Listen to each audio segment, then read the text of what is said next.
Hello student, कैसे हैं आप लोग। मैं Lalit sir, founder of Allen chemistry in Darbhanga.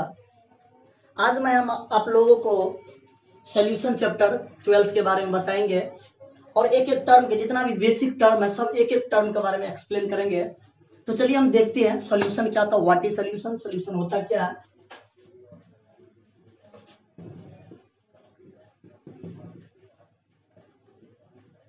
It is the homogeneous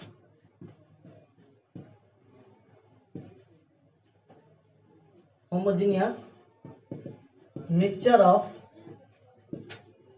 two or more substance is called solution। यह दो या दो से अधिक सब्सटेंस के मिश्रण से बनता है सॉल्यूशन। उसमें से एक टर्म आता है कि what is homogeneous mixture. Homogeneous mixture होता क्या है। होमोजीनियस मिक्सचर मतलब समांगी मिश्रण। समांगी मिश्रण के बारे में एक हम एग्जांपल से बताते हैं। जैसे बेस्ट एग्जांपल, एक गिलास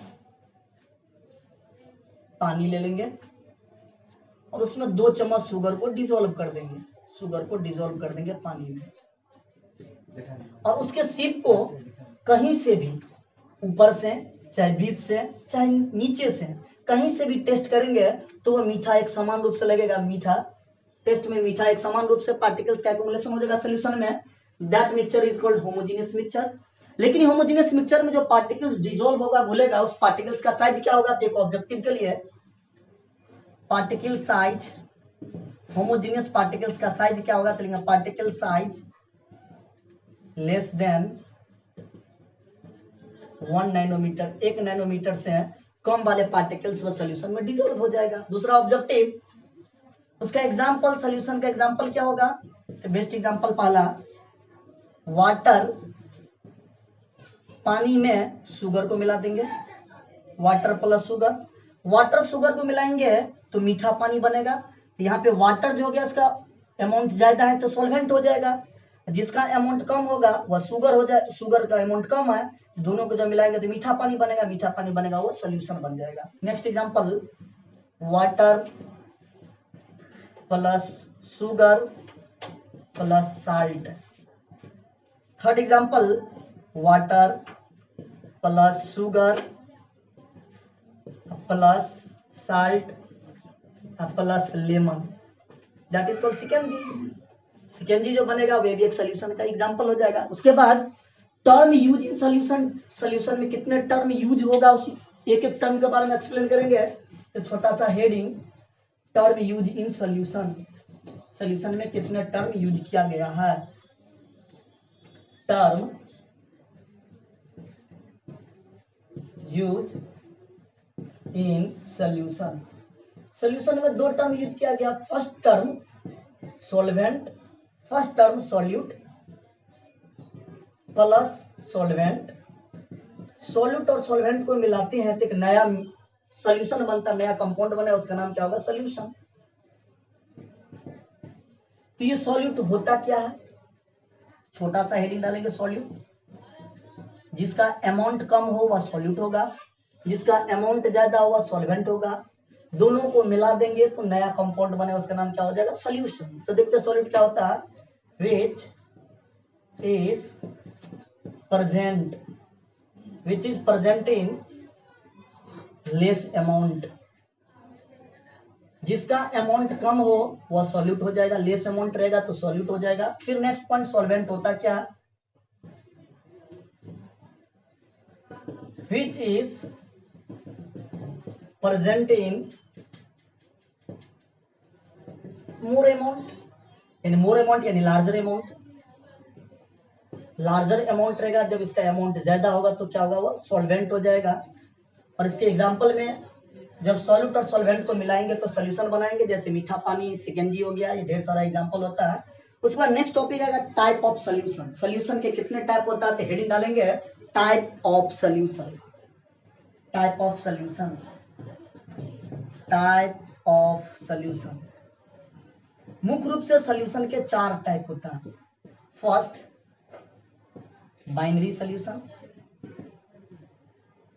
यही सॉल्यूशन को मुख्य रूप से पढ़ना, बाइनरी सॉल्यूशन के बारे में डिटेल पढ़ना, यही सॉल्यूशन चैप्टर में एक्सप्लेन में स्टार लगा देंगे। दूसरा सॉल्यूशन जो पढ़ेंगे वो ternary solution.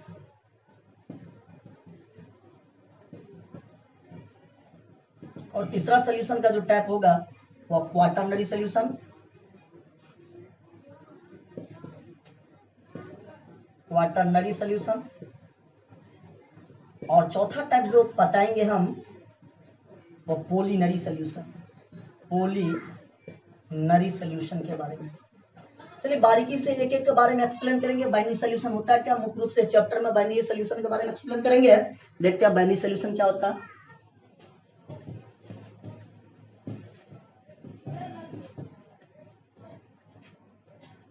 Binary solution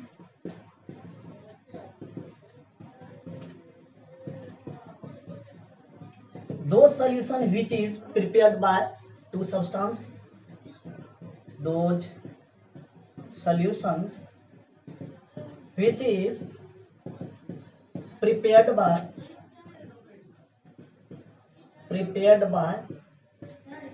two substance, जो दो सब्सटेंस के द्वारा बना हुआ हो, दो सब्सटेंस से मिलकर बना होता है उसको बोलते हैं बाइनरी सॉल्यूशन। जैसे एग्जांपल में बाइनरी सॉल्यूशन का जो एग्जांपल होगा, वाटर में जब हम मिलाएंगे शुगर को तो बनेगा मीठा पानी।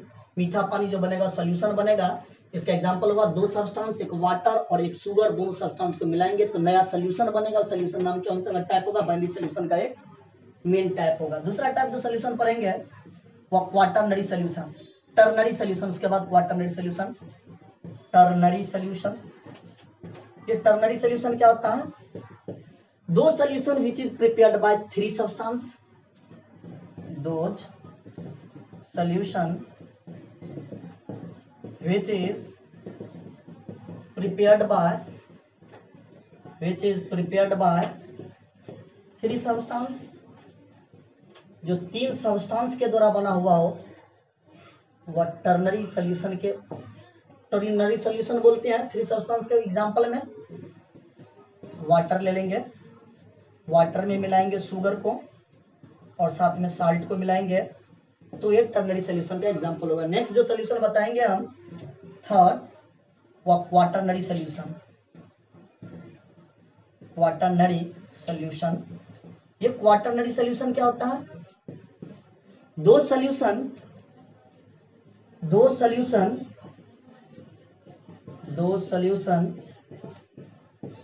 which is prepared by four substance, जो चार सब्सटेंस से बना हुआ क्वाटरनरी सॉल्यूशन होगा।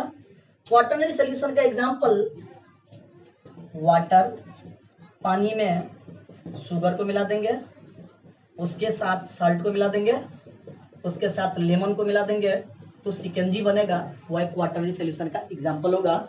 और चौथा टाइप जो हम बताएंगे पॉलीनरी सॉल्यूशन। जैसे नाम से पता है पॉलीनरी सॉल्यूशन, पॉलीमर एक से ज्यादा, तो ये पॉलीनरी सॉल्यूशन के बारे में।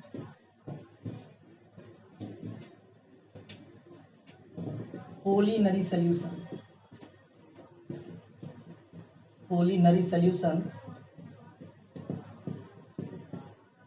दो solution which is prepared by many substance, जो ढेर सारा सब्सटेंस से मिलकर बना हो, दैट इज कॉल्ड पॉलीनरी सॉल्यूशन। दो सॉल्यूशन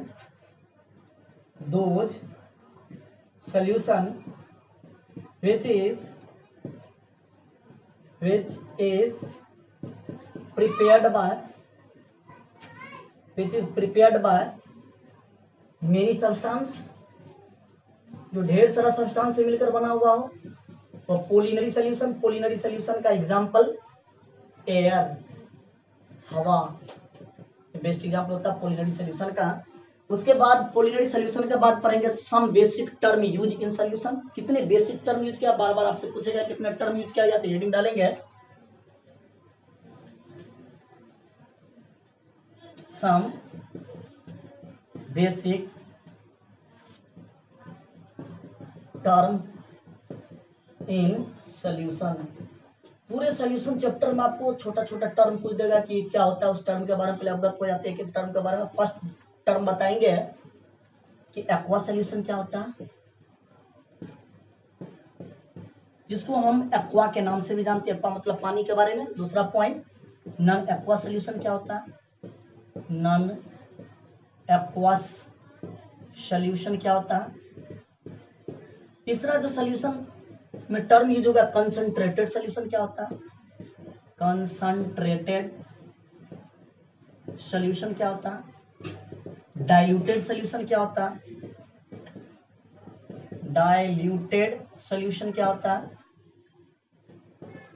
उसके बाद सैचुरेटेड सॉल्यूशन। ढेर टाइप है, जो छोटा छोटा बात आपको कहीं भी पूछ देगा कि टर्म लिखा रहेगा कोई कॉम्पिटिटिव एग्जाम के ऑब्जेक्टिव में, तो उस वक्त आपको थोड़ा सा दिक्कत होगा। तो एक एक टर्म को एक्सप्लेन कर देते हैं कि सैचुरेटेड सॉल्यूशन क्या होता है, saturated solution, unsaturated solution, unsaturated solution,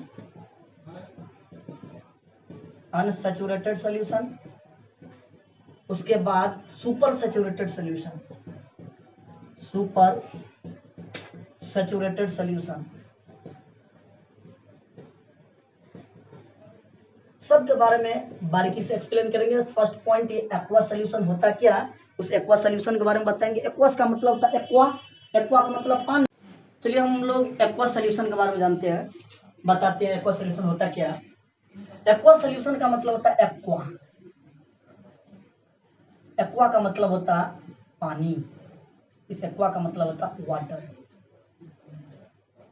aqua solution होता क्या है, दो solution in which, those solution in which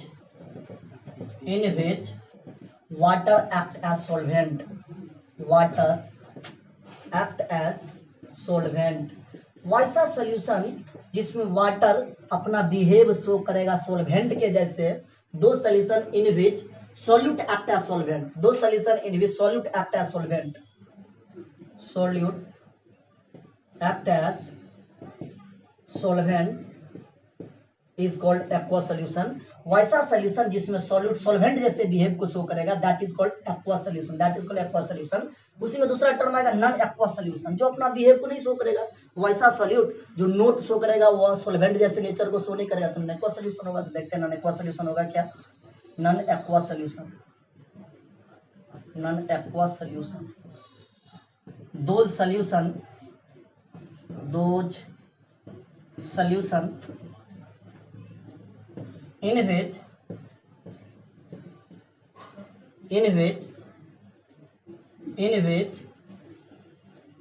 water not act as solvent, not act as solvent, not act as solvent। Aqua solution में दो solution in which water act as solvent, water जब solvent के जैसे behave को show करेगा that is called aqua solution, और water जब वो सॉल्वेंट जैसे बिहेव को नहीं शो करेगा that is called non aqua solution. उसके बाद point number third, concentrated solution क्या होगा, कंसंट्रेटेड सॉल्यूशन, कंसंट्रेटेड सॉल्यूशन। बार बार टर्म आपको बुक में लिखा रहेगा, जो भी ऑब्जेक्टिव क्वेश्चन बनाएगा बोर्ड का कॉम्पिटिटिव एग्जाम में, कि कंसंट्रेटेड सॉल्यूशन क्या होता है। तो उसके बारे में देखते हैं, solution in which solute present in, solution in which solute present in comparable amount, comparable amount। Comparable का मतलब होता है अच्छा अमाउंट में जब सॉल्यूट प्रेजेंट हो, अच्छा अमाउंट मतलब ज्यादा अमाउंट में जब सॉल्यूट प्रेजेंट हो, that is called concentrated solution. Solution in which solute presenting comparable amount, comparable मतलब अच्छा अमाउंट, अच्छा अमाउंट मतलब ज्यादा अमाउंट में जब सॉल्यूट प्रेजेंट हो, that is called concentrated solution. हम एक्सप्लेन कर रहे थे चौथा टॉपिक डाइल्यूटेड सॉल्यूशन के बारे में। डाइल्यूटेड सॉल्यूशन क्या होता है, कंसंट्रेटेड सॉल्यूशन बता देते हैं, डाइल्यूटेड सॉल्यूशन के बारे में, डाइल्यूटेड सॉल्यूशन के बारे में, दो solution in which solute present in very less amount, those solution in which solute present in presenting in very less amount is called diluted solution। जिसका अमाउंट कम होगा डाइल्यूटेड सोल्यूशन होगा, अमाउंट ज्यादा होगा तो कंसंट्रेटेड सोल्यूशन, और amount कम होगा वह amount solute का अमाउंट कम होगा वेरी लेस होगा तो होगा डाइल्यूटेड सोल्यूशन। और पांचवा पॉइंट जो हम बताएंगे सैचुरेटेड सोल्यूशन के बारे में। सैचुरेटेड सोल्यूशन क्या होता है? सैचुरेटेड सोल्यूशन, ये सैचुरेटेड सोल्यूशन के बारे में maximum amount of solute dissolve in given amount of solvent,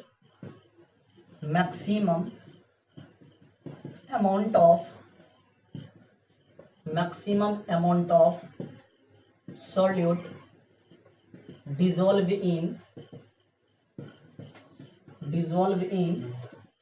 given amount of solvent, given amount of solvent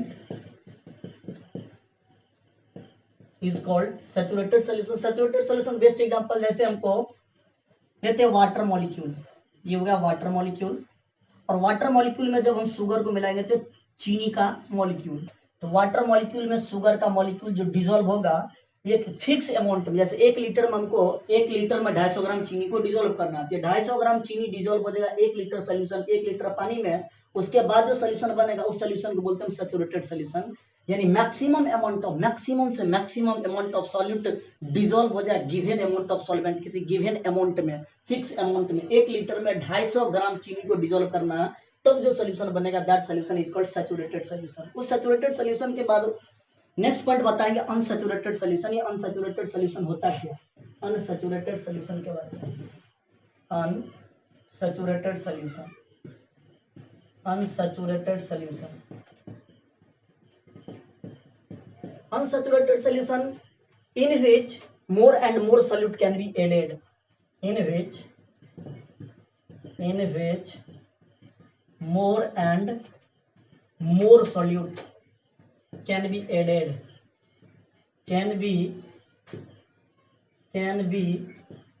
added, ज्यादा से ज्यादा अमाउंट सॉल्यूट को जब ऐड करेंगे तो जो सोल्यूशन बनेगा that solution is called unsaturated solution.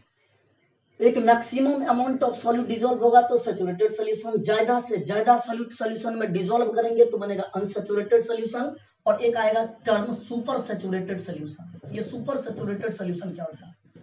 Super saturated solution, super saturated solution का बेस्ट एग्जांपल जैसे हम चीनी का चाशनी बनाते हैं, जलेबी डुबाने के लिए चाशनी बनाते हैं, तो चाशनी बनाने के लिए हम लोग क्या करते हैं फिक्स अमाउंट में पानी लेते हैं और मैक्सिमम से मैक्सिमम चीनी को डिसॉल्व करते हैं उसमें। कैसे डिसॉल्व करते हैं?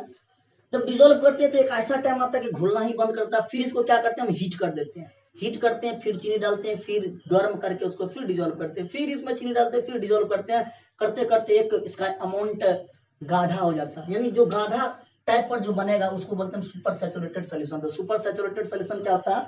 दो solution which are prepared by those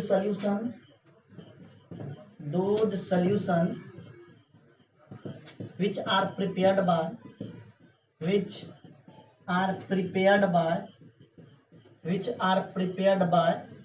saturated solution, which are prepared by saturated solution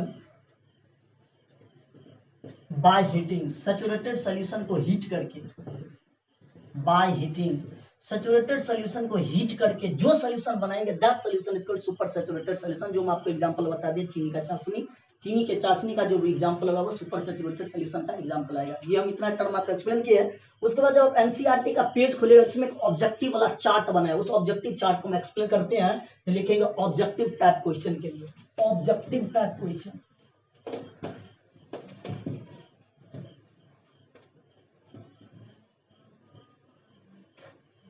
जब आप लोग एनसीईआरटी का बुक को पेज जब खोलेगा तो उस पेज में ऑब्जेक्टिव वाला एक चार्ट बना है, उस चार्ट को हम थोड़ा सा अपना स्टाइल में एक्सप्लेन कर रहे हैं ट्रिकी टाइप तक आपको ऑब्जेक्टिव ना मिस्टेक हो, तो उसके लिए ऊपर लिख देंगे ऑब्जेक्टिव के लिए, ऑब्जेक्टिव के लिए, ऑब्जेक्टिव क्वेश्चन के लिए। ऑब्जेक्टिव क्वेश्चन के लिए हम चार्ट बनाएंगे, पहले हम लेंगे सॉल्यूट।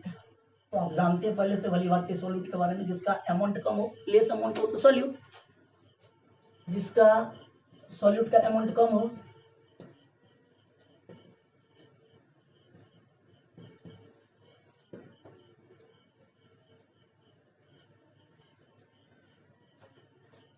और एक जो बनाएंगे सॉल्यूट के बाद सॉल्वेंट लेंगे। सॉल्वेंट के बारे में आप पहले से जानते हैं,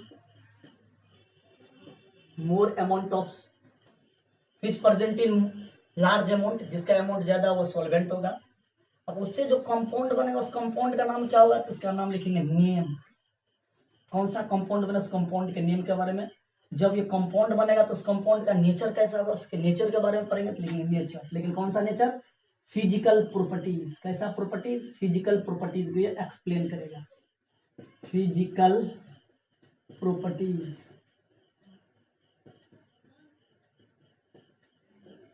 इस नेचर के बाद हम उसका एग्जांपल के बारे में बताएंगे कि एग्जांपल क्या होगा, एनसीईआरटी बुक का एग्जांपल। चलिए बारीकी से एक बारे में एक्सप्लेन करते, कोई बात नहीं, चल जाएगा। सबसे पहले देखते हैं सॉल्यूट में। सॉल्यूट तो जिसका अमाउंट कम होगा सॉल्यूट होगा, जिसका अमाउंट ज्यादा हो सॉल्वेंट होगा। सॉल्वेंट जो होगा ना वही डिसाइड करेगा नेचर को, यानी सॉल्वेंट ही डिसाइड करता है क्या चीज को, नेचर को। थोड़ा सा ध्यान रखिएगा कि जो सॉल्वेंट होगा जिसका अमाउंट ज्यादा होगा वही डिसाइड करेगा नेचर को, फिजिकल नेचर को शो करेगा। जैसे हम सॉल्वेंट में लेते हैं फर्स्ट नेचर में लिक्विड, लिक्विड और सॉल्यूट के रूप में 3 फेज होता है, सॉलिड लिक्विड एंड गैस। उस 3 फेज को लेते हैं, सॉलिड, लिक्विड एंड गैस। इससे जो कंपाउंड बनेगा कंपाउंड का नेम क्या होगा, कंपाउंड का नेम होगा सॉलिड इन लिक्विड। दूसरा कंपाउंड जो बनेगा लिक्विड इन लिक्विड, और तीसरा कंपाउंड जो बनेगा gas in liquid, gas in liquid. लेकिन जो एक कंपाउंड बना उस कंपाउंड का नेचर क्या होगा, तभी बताया उस कंपाउंड का नेचर जो होता है वो डिटरमाइन करता है कौन, सॉल्वेंट। तो सॉल्वेंट का नेचर कैसा, लिक्विड, उसका फिजिकल नेचर कैसा होगा, लिक्विड वाला नेचर को शो करेगा, फिजिकल प्रॉपर्टीज लिक्विड। उसके बाद उसका एग्जांपल, सॉलिड इन लिक्विड का एग्जांपल होता है शुगर सॉल्यूशन, शुगर सॉल्यूशन जिसको हम बोलते हैं मीठा पानी, शुगर सॉल्यूशन। दूसरा लिक्विड इन लिक्विड के एग्जांपल, लिक्विड इन लिक्विड का एग्जांपल होता है अल्कोहल इन वाटर, दारू में पानी मिलाना, अल्कोहल इन वाटर।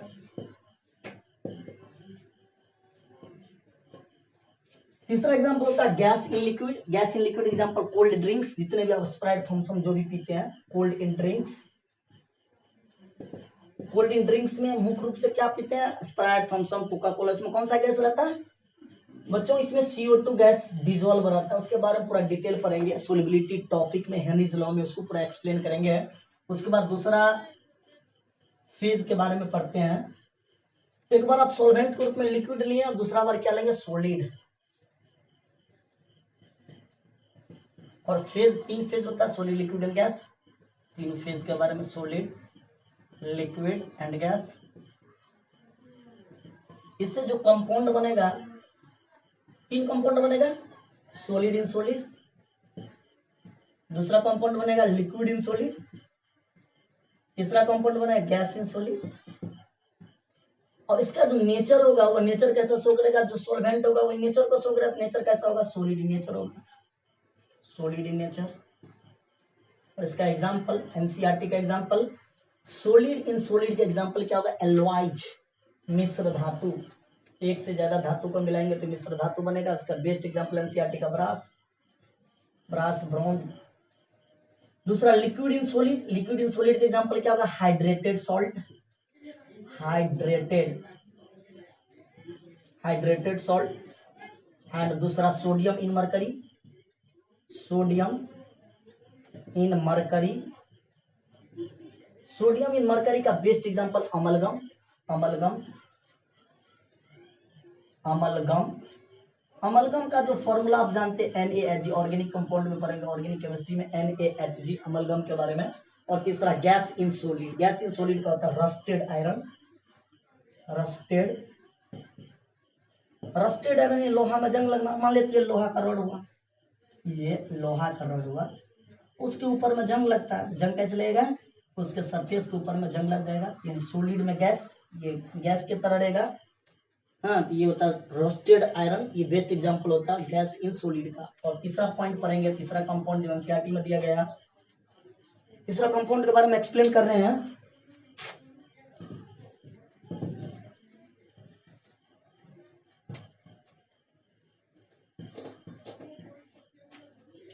तीसरा कंपाउंड में हम लेंगे यहाँ पे गैस,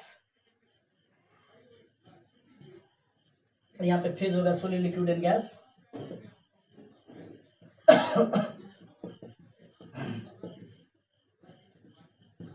इससे जो कंपाउंड बनेगा वो सॉलिड इन गैस,